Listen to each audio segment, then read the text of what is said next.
Now we're going to gather some very important results that use this definition of divides, A divides B, because it will help us build this really awesome theory that actually eventually relates to the early iterations of cryptography.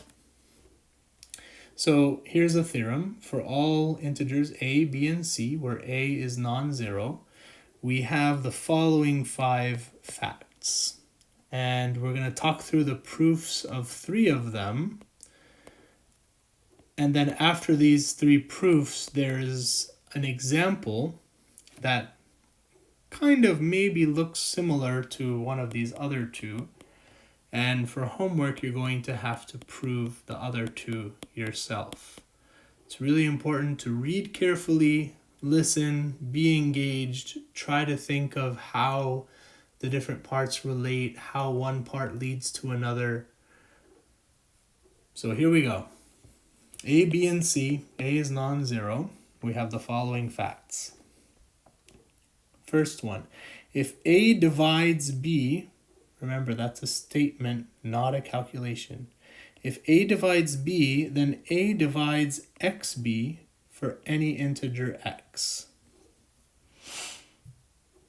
So let's jump back and forth between a fact and its proof. So we'll look at these facts one at a time. Okay, so if A divides B, then A divides XB for any integer x. What's the proof? Okay, well, we're trying to prove an if-then statement, which means we start by assuming the if part, the hypothesis. So we assume A divides B, and now we're going to apply the definition. This is where we're creeping into level 3 of understanding definitions. Apply the definition to A divides B. Well, that means there exists an integer q such that b is equal to aq. It's a direct application of the definition. So then for any integer x, what we have is, well, I can multiply both sides of this equation by whatever I want, and that's exactly what's being done here. But then notice, we can rearrange this x times aq as a times xq. In other words, we now have a times some integer. We have that xb is equal to a times some integer, which means that we have just shown that a divides xb.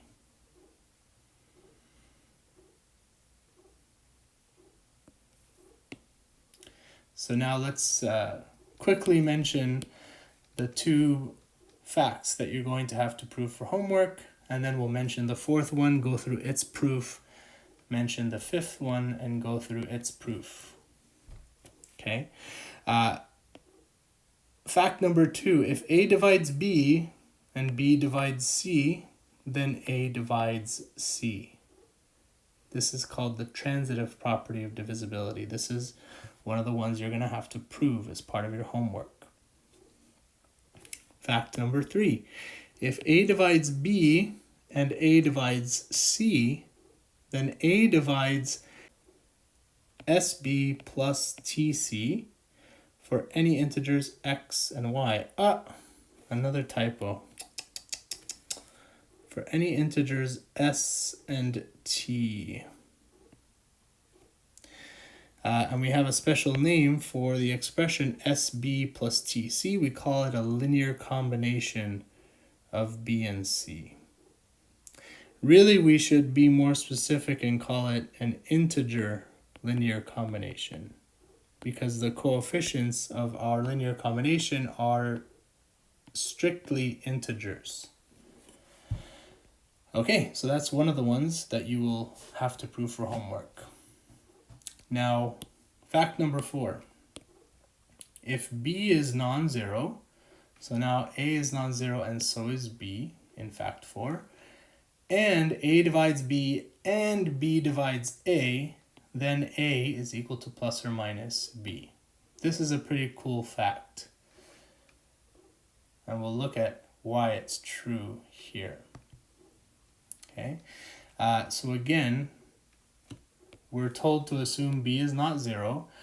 We're also told to assume a divides b and b divides a. So we're assuming all of that here. They're not writing the b is not equal to 0 part here. It's kind of understood since we're writing the statement b divides a. When we write these statements, we can directly apply the definition of divides, which means there exist integers q and q prime, such that b is equal to aq and a is equal to bq prime. If we take these two equations and substitute one in the other, let me show you what that looks like. If I take that second equation, a equals bq prime, and if I then substitute in what b is aq, so b is aq, what do we end up with? We end up with a equals aq q prime. Since a is not 0, we can divide by it on both sides, and we get the equation q times q prime is 1. So a while back, there was maybe an example or a homework assignment that asked you if two integers, I think they were called m and n, if two integers multiply together to make 1, and you know both of them are integers, what are the possible values of q and q prime? Or I guess in the old exercise it was m and n. The only possibilities is that they're both 1 or they're both -1.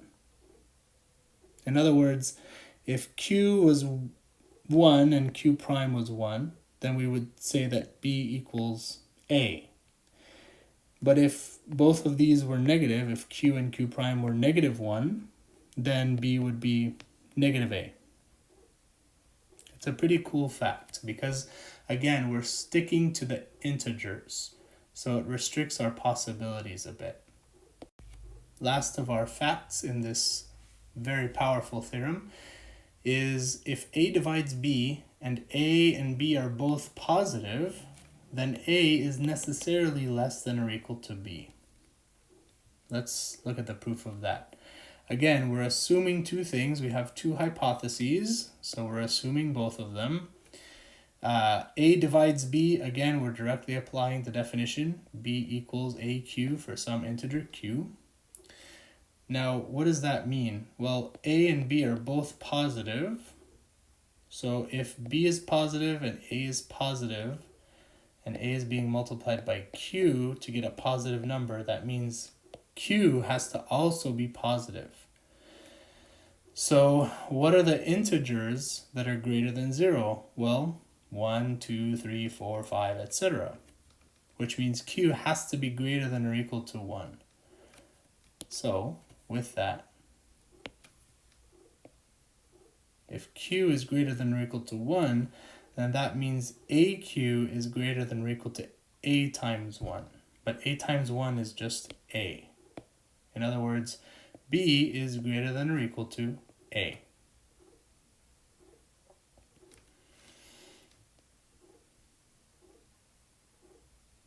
Those 5 facts are going to come in handy later on as we continue building our theory here.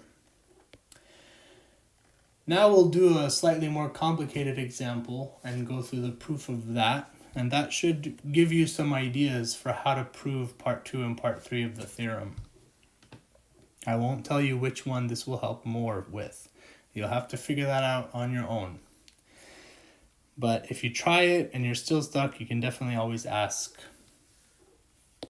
Alright, so the example says, use the definition of divisibility, which we have been working a lot with so far, to show that given any integers a, b, and c, where a is not 0, if a divides b and a divides c, then a divides the complicated expression sb squared plus tc squared for any integers s and t. before they actually give the proof, they talk a little bit about strategy. They say we try to first prove it from first principles, that is, using only the definition of divisibility.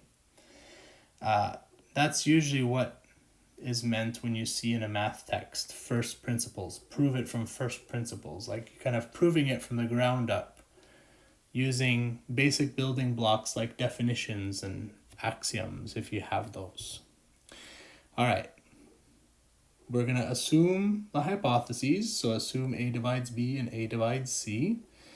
That means there exists an x and a y, both integers, such that B is equal to AX and C equals to AY. Again, notice how these two equations came from applying the definition of divisibility. So we're getting a lot of practice with level 3 of this particular definition. All right, what does that mean? Well, we take the expression SB squared plus TC squared. We don't know what it is. We don't know what its value is at all. We just take that expression and see what we can turn it into using this information. Well, there's a B here, so I can replace the B with the AX. There's a C here, I can replace it with the AY. When I do that and I simplify, I get A times this complicated expression, which turns out to be an integer. And that's how I show that A divides SB squared plus TC squared. Remember, the other side of level 3 of understanding definitions is you know how to use them forwards and backwards. Okay, so let's analyze this proof a little bit more because it's pretty short and it's, you might be thinking, okay, well, where did this all come from? Okay.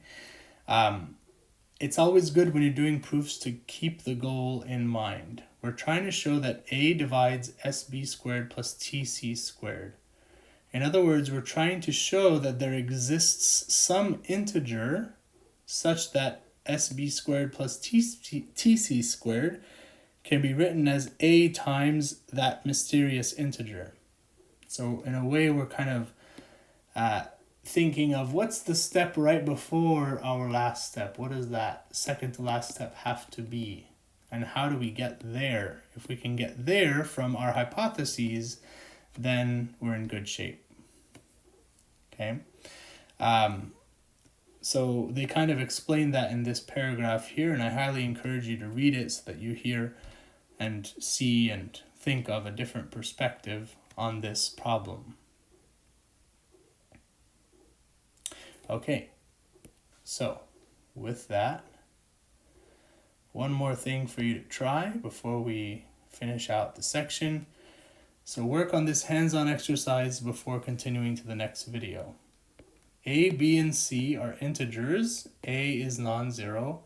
Prove that if A divides B or A divides C, then A divides BC. These facts might seem really obscure, but we will use them all. For now, it's just kind of practice with definitions and proofs, but this is all going to weave together into some awesome stuff soon.